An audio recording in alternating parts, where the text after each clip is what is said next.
Jamilitari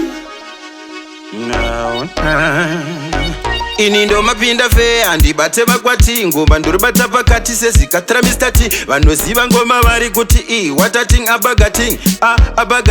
abagating wo nai amuzvizive ndo saka stikushokai mufe makaona chikukopai gore rinopera ndakanga kubopai kunyangwe ndichiziva kuti Shumba Chikara military moto futi dzina mabara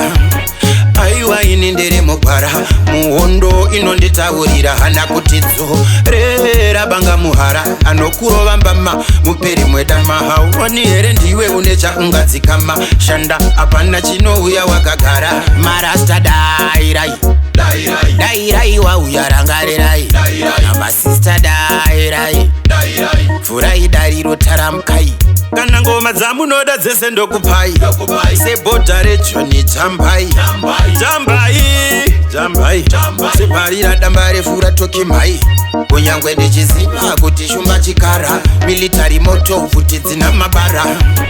aiwa ini ndere mogwara muhondo inonditaurira hana kuti dzorera banga muhara anokurova mbama muperi mwedama hauoni here ndiwe une chaungadzikama shanda hapana chinouya wakagara ini ndo mapinda fe andibate makwati ngoma ndoribata pakati sezikatra mistati vanoziva ngoma vari kuti watating abagating